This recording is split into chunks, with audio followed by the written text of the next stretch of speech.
Hi, you guys. Oh my gosh, you guys are already in the questions. We're just like reading all your questions while that countdown was going. Live and we didn't know it. Happy Q&A Monday. What's Monday, up, y'all? Everybody. Hi, Bonnie. Hi, Michael. Hi, Judith and Lori and Carla and Christy. Yay. Oh my gosh. Okay, guys, Bonnie's starting Monday. with the questions Let's immediately. go. So let's jump right in. How are you? We are great. It has been a crazy. I think our eyes are showing what kind of Monday it's been. It's been a beautiful, busy, blessed day. My senior guy has a polyp in his ear and he needs his dental. He gets reoccurring ear infections from the polyp. Vet can remove polyp with dental. Thoughts? Anyone done this? Thanks. Yeah. So these polyps, and your vet's probably already told you this, or maybe they've already removed it before. So the issue with the polyps is that they tend to come back. So it can be helpful to remove them especially if he's already under, and we're trying to help drain that and get those ear infections kind of brought down. But we still need to work on something that is going to specifically address the polyp. And I will tell you that we are working on something for polyps in cats, both nose and ears, with the beautiful Rita Hogan. So I know she's not going to be readily available, but someone on her team will be. But reach out to us. She actually has a remedy that she has been using for cats with polyps for quite some time with wonderful success. So go based on your best judgment for what is she doing up there? Oh my God, sweet baby. How did she get up here? And this is what happens when Adrian leaves the screen now on our new computer. It just zooms right in on me and I don't have a way to change that. So sorry about your luck. But yeah, go bet on your best judgment when it comes to removing the polyp or not. But do know that more times than not, they do come back. You're going to make everybody sick if you don't. I'm sorry. Hi. Sorry about that. I'm very sorry. I don't know why she's being a little monkey tonight. I don't know what's happening. Really? They're going to be sick. You need to stop being a monkey. I don't know how to do that. You're a monkey. You're a monkey. This late breaking news just in. Shut up. Okay, we'll Michael. For the rest of the day. Sorry. Michael, hi. You asked about toothpaste last week, but since I've been using Teef for 6 months now, what do you think of stopping brushing altogether? Brushing isn't the most fun experience. We were just talking about that. We were just talking about this on Instagram. So brushing and using Teef is going to be better than just using Teef and not brushing, or just brushing and not using Teef, right? Personally, if I had a cat that was open to me brushing their teeth, and maybe even if you can't do it every day, right? I would still maintain use that the routine. Two together. So I would take your awesome Briar Cat toothbrush. Totally your fault that time. I would take your awesome toothbrush, dip this in the Teef, and brush your cat's teeth with the Teef. Yep. That would. And in fact, we talked to Dr. Emily Stein, the owner of Teef, and she says the same thing. Yeah. It's going to be the best of the best, right? If you can brush and the gums, right? Because we say we're brushing teeth. But even for us as humans, you don't just want to brush your teeth. Like, in fact, my dentist said years and years and years ago, if you had the option of brushing your teeth or your gums, don't even brush your teeth. Just brush your gums. And now I brush my gums, and I haven't had a dental issue in a really, really, really, really long time. Oh my goodness, Christy, thank you for your sweet comment. And here's a question. Recently had to communicate with 3 different vets about Ripple's HCM and blood panel and had questions. And my cardiologist responded with such little empathy. It reminded me that we need to be kind. Yeah. Oh, so true.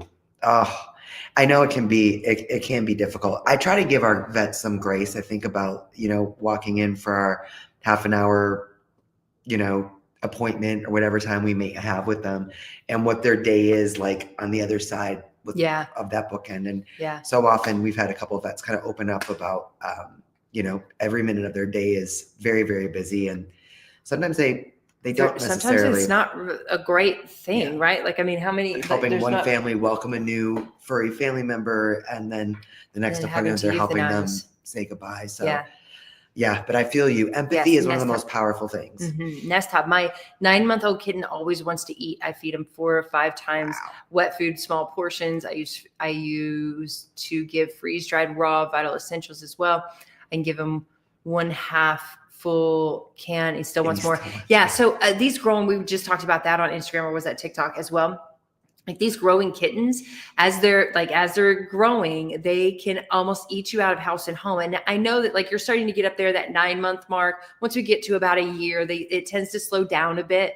But especially if they're very active, right? Like people ask us all the time, how much should I feed my blank pound cat? Or how much should I feed my however old cat, right? Like it's like every cat's going to be different as far as how much they need, if they're growing, how active they are, just like us. If we are very sedentary and we are not moving, then we don't need to eat as much because we're not burning as many calories. Same goes for our cats, right? So our younger cats who are moving around and doing a lot of activity and play, they're going to need to eat more too. And So the follow-up question of how many cans would you recommend a day? I might add another half a can to his scheduled meals and see how he does. Yeah, just add as you go.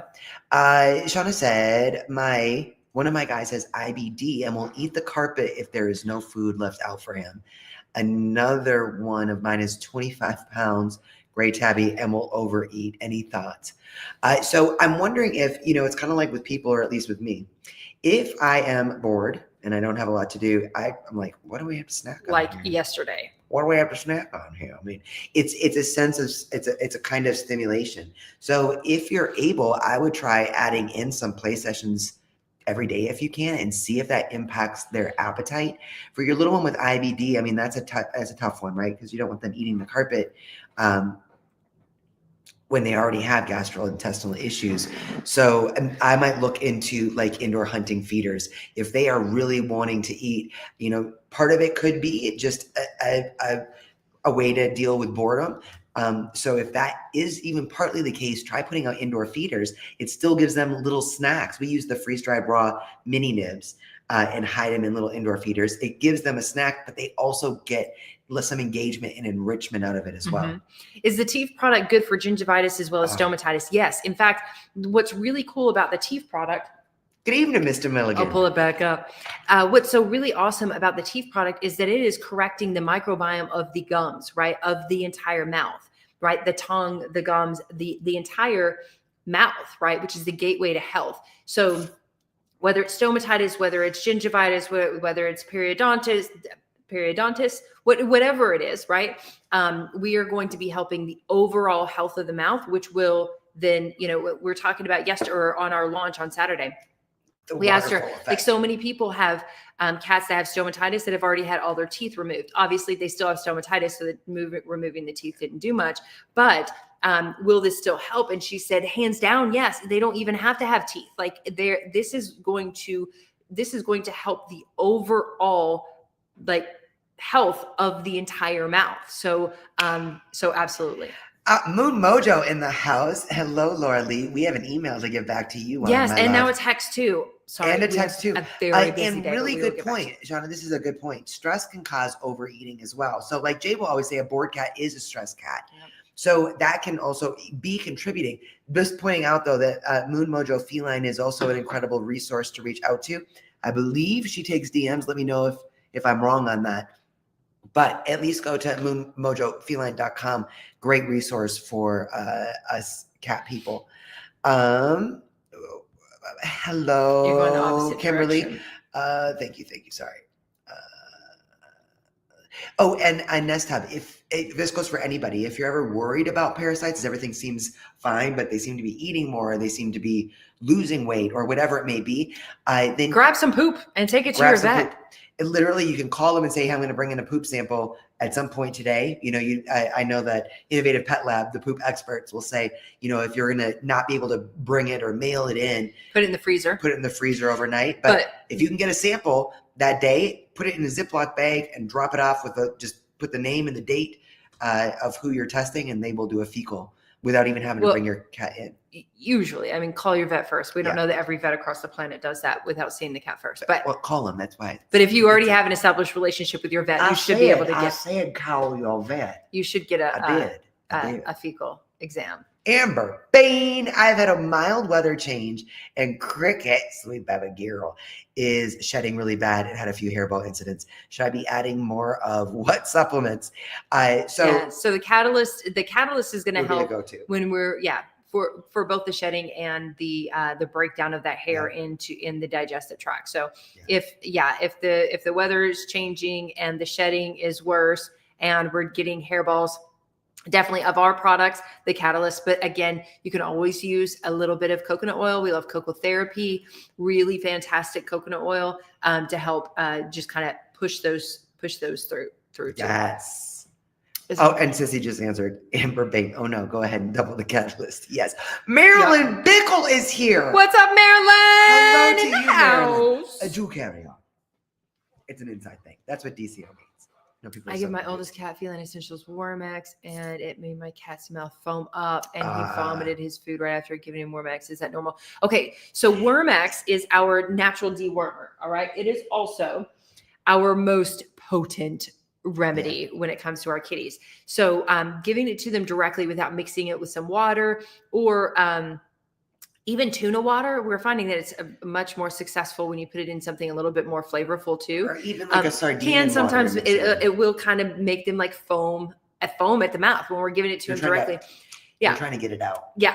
So because they don't not. I won't say every cat doesn't like it because we get a lot of review. We have more reviews on this than any other product, and people are like, "That was so easy." But I guess it depends on your cats, right? Like I was talking about with like even Teef. I'm sure that there is a cat somewhere that's like, no, bitch, you ain't putting in my food. No, like because cats. You need to calm down. But with Wormex, it is definitely for our cats even. Although Annie took it just fine. I know. So we want to mask it, right? So we want to mask it. We want to disguise. We want trickery. We want to be smarter than our cats, which is really hard here in this household, at least. But if we can, right, get a little tricky. Sardine water, especially if your cats don't get these specific things, right? So if your cat loves like tuna, but you don't give them tuna, but they love the smell of it, or they love sardines, things like that. Get a can of tuna or get a can of sardines and in water. Human tuna, human sardines. Right. Is that cat tuna or human tuna? Is there cat tuna? I mean, tuna is tuna. It's a fish. But I'm sure there's like feed grade tuna. Probably. Okay. So human grade tuna. Human grade tuna. And put the drops in a little bit. And if you have to space it out, so it's the recommended dosage for an adult cat is 18 drops. Sometimes that's too much. So sometimes you might have to do. Sometimes you might have to do 6 drops 3 times a day, right? To get in the whole 18 drops. So we kind of have to, when it comes to any supplement that your cat's being finicky about, we might have to start with a smaller dosage, get, very use trickery, put it in something that they're like, oh, wow, that smells good. And then they'll oh, wow, this is delicious. I love this. Yeah. Christy, do you guys ever come to Vancouver, Canada? I would love to meet you. Oh, both. I'd love to meet you. I think the closest that we got was we went to Seattle for the first time last year. And that's kind of close. That is the closest. I actually don't even have my passport. I've been yet. to Vancouver when I was in high school. I need to get my passport. Hey, Megs. Yeah. Oh, how do you? So no, we don't have any plans. Our Scoopy is still wearing his cone, still on Atopica. Is a RAS test hard on them? I don't know what a RAS test I don't know what that is. But have you consulted with the natural pet doctor? Have you consulted with Dr. Katie Woodley yet? Because I think she would be, especially if we're doing Atopica, so we're really suppressing that immune system, and we want to do anything that we can to wean them off of this and find the root cause. And she is the queen of that. Like that is what she does every day, all day, is find the root cause of these issues that pets are dealing with so that we can get them off of these medications and onto a healthier life, longer life. Speaking of medications, Moon Mojo Feline, who did say you can DM her and she will respond. I love you so much. She currently has a client with a cat on Solensia, another, unfortunately more common than you would think. Horrible drug. Medication. The kitty has not been eating well over the past couple of days. Told her about the side effects of Solensia and other natural products to try. PEA and what products? I would double up on Catalyst as well. Yeah, the PEA and can Catalyst. be. Yep, those two would be my go-to, and then try to wean off. Yeah. Oh, Mr. Milligan. Okay, let's talk about Let's talk stars and Kidney Boy. He has some sort of brown crud along his lower lip and sometimes has this You do long... too. I did this morning. Is it still there? Oh, no, it's almost gone. I think I bit my lip last night and there's like this weird. red... Anyway. And sometimes has this long string of drool hanging off his whiskers. Eats fairly well, but often turns away from a fresh dish in favor of their Teef water. Still getting daily catalyst and aminovast, low weight, but not wasting away. All this still CKD. When was the last time Kidney Boy had his teeth checked? Yeah. Anytime that there is a stringy kind of drool, drool scares people. But if it's drippy drool, and it's being done like when they're making biscuits or giving you some totally normal. It's like they're watering at the mouth almost. When it gets drippy, when it gets thick, that's my first thought is Teefy issues. So I don't know if Kidney Boy lets you up in his grill, and I know that he's on Teef now, but I would try to look in there and see, do you see anything like redness of the gums or gum overgrowth or teeth that are just covered in anything? I would look at the teeth first for that drool issue. Sweet baby. Yeah, I know, Priya. So Solensia, if you look up the side effects for Solensia, it's actually, there's Facebook groups specifically that are created because Solensia did very bad things to their cat. When you look up, and I say this for any drug, but especially these new ones that are coming out that you see all these commercials for, and you don't get as many, usually the Solensia drug or these pet drugs, you don't see as many, they don't have to disclose as many of the side effects on these internet commercials. But it's very important that whenever we're going to use a drug on our cat, whatever that is, and I say this for yourselves too, look up the side effects, right? Because some of them are very scary. Yeah, Momoja, thank you for this. And this is something that I really encourage all of us to go watch. Dr. Judy Morgan really did. It's not that far down on her YouTube or her Instagram page. I'm sure it's on YouTube or on Facebook or Instagram, but I'm sure it's on YouTube as well. Dr. Judy Morgan Solensia, just look that up. And she's got a great, pretty concise video, but very comprehensive. She's always concise. It's very empowering. So it's got a lot of great information in there. Thank you, Laura Lee, for that. Yes. Yay. What kind of cat litter is best? So Carrie, the best cat litter is one, a cat litter that your cats will use, but two, a cat litter that is safe. So I actually say one, a cat litter that's natural or safe for cats, and then two, that your cat will use, right? There's tons now. Do you know when we started that we are in our 10-year anniversary? This year, 2025 is 10 years, which is why we're doing all kinds of cool stuff this year. Yeah, we are. But when we started this business, there were very few cat litters available. And as far as natural cat litters, OcoCat had just come out. It was their very first year, 10 years ago with us, not with us, but we saw them for the first time at Super Zoo. And we were like, what the heck is all this? And we're like, wow, natural cat litters, never heard of such a thing. Now there's a ton. There's a ton of really awesome cat litters. It depends on your preference and it depends on your cat's preferences. I always say my favorite litter, Jay's favorite litter. Thank you, Rob, for 200 stars on Mission Milligan. And you give Kidney Boy a big kiss from us. Always helping the kitties. So my personal favorite litter is our pine pellets. Yes. Pine pellet litter we used it for years and years. All of we had senior boys at the time. They all used it just fine. It was harder to scoop, but I didn't have to do it. She did. I thought it was great. But she was, it took a little bit longer to scoop because it's a different technique. It's just a different technique. Right. But it didn't track. It absorbed the odors great.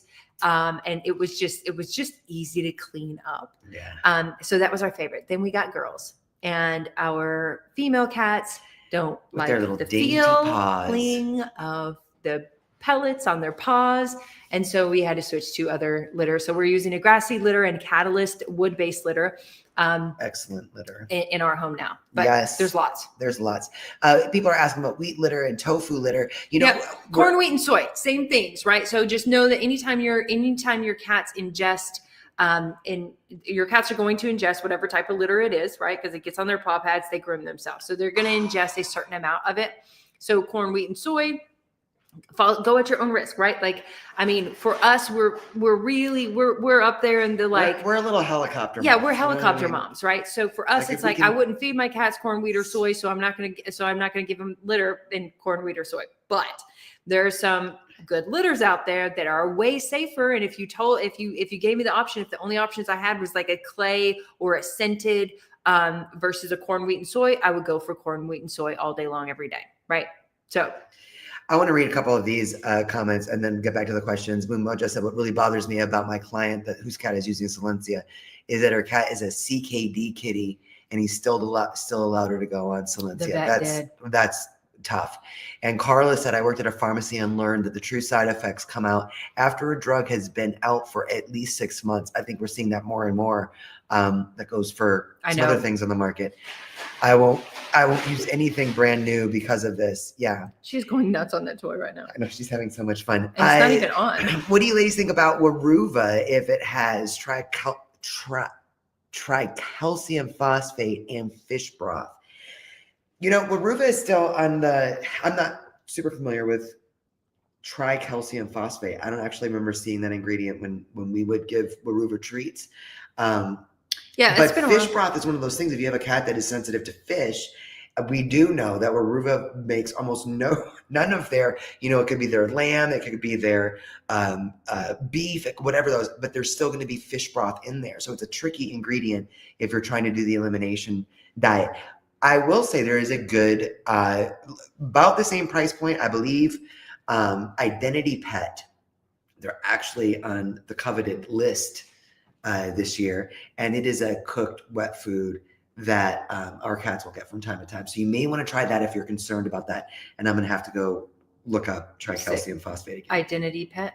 Is that what you said? Identity Pet. Yeah. They've got some good proteins. They've got chicken, turkey, duck, beef, pork. I think they've got a bunch of proteins that you can choose from. And my sister's cat drools when he eats, but the vet says blood work is normal, no tooth problems. However, he's getting very thin. Not sure how to help if they can't diagnose. I would go for a second opinion.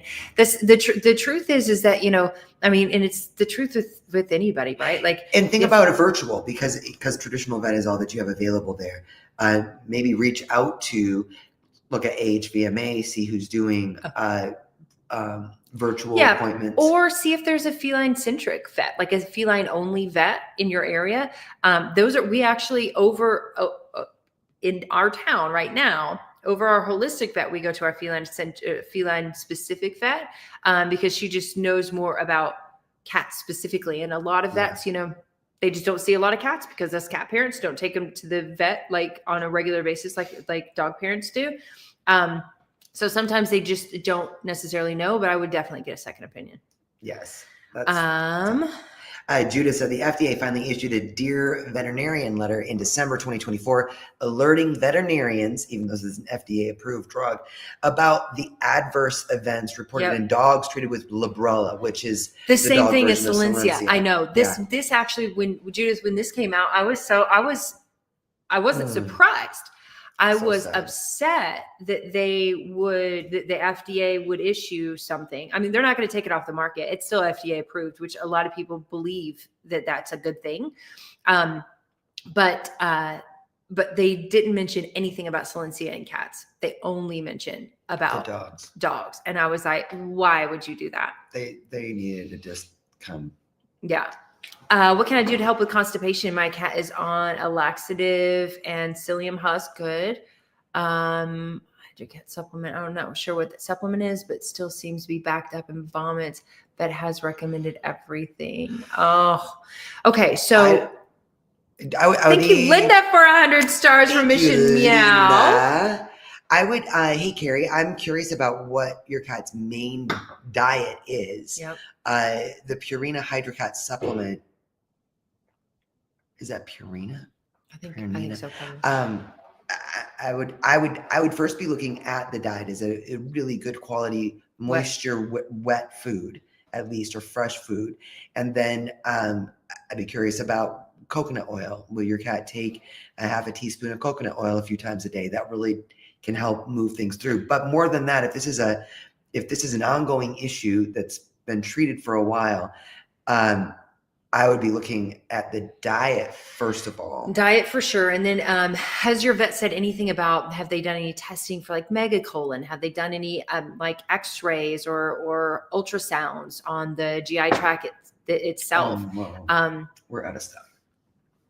And we just went out of stock on Teef. But we'll have more back in stock Later this week. hopefully by Friday. Yes. But yeah, I would ask them those questions. Maybe shoot us a DM or a text, and we might be able to help think of the follow-up questions to ask. Sorry. Darwin's Raw, then rotation of Fancy Feast. Wow. So yeah, I would be curious to know if they've been able to. Yeah. And I would also so if you're already on Raw, that's amazing. That's great. I would possibly look into some brands that make the bone out, like, so without bone. So like eggshell calcium, really. So the bone content can often cause, especially in older cats. I don't know how old the cat is, or do I don't know. My brain isn't working, but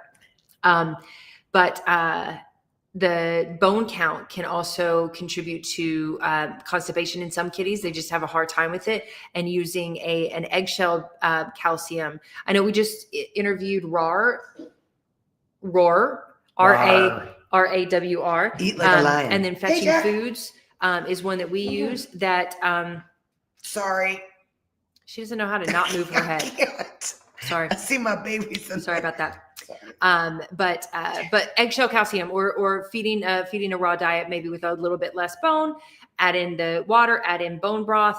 And then yeah, I would be asking those questions too, is looking at like, did we do any like x-rays or ultrasounds of the GI tract to see if there's something that's causing this obstruction.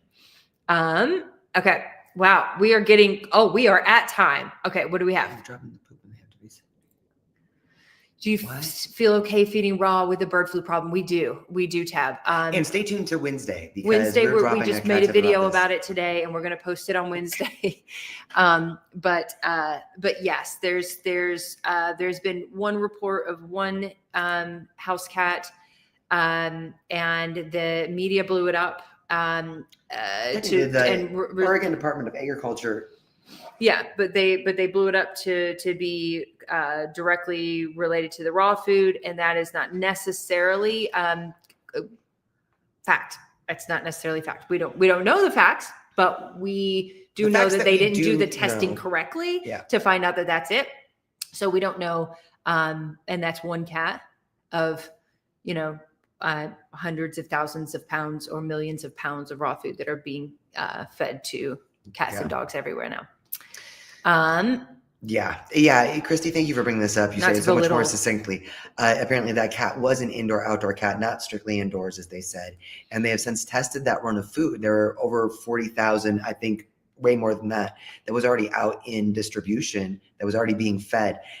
They tested an open bag, which went against their protocol, and they've since tested sealed bags, and they've all come back negative. So there is a bit of freak out. The panic, right? Yeah. Like that's what they like to do is that's what the news will do. That's what the news wants to do, right? And there's going to get all these headlines, and that's why we always just like stay like stressed out, is because we read these headlines, we believe them, and then we freak out, whether it's about cat food or taxes. We're just freaking out all the time. It's just about a little more due diligence. You guys, I feel like there's still stuff coming in, but our dear Sissy, who's back here on the live tonight, has been working since about 5 a.m. our time. And just incredible. So I think is it bedtime? Yeah. She's like, yes, please. She's already throwing us kisses. Bye. Oh, thank you for the 10-year anniversary stuff. Thank you guys. Thank you so much. You guys are so sweet. We love you. We are here because of you guys. You guys are the most awesome people on the planet. The cat community is our favorite place to be, and we are blessed every day to be a part of your lives this and whole journey you guys together. to be on this journey together. So we love you guys so much. And again, on Wednesday night we will be right back here, same time, same place, at 5 p.m. Pacific time. That's 8 p.m. Eastern, with Dr. Katie Woodley herself, discussing some hacks for you guys, also for dental health in your kitties. We love you. And we wish you a very good evening. And hopefully we see you guys on Wednesday. Bye, guys. Love you guys so much. Good night.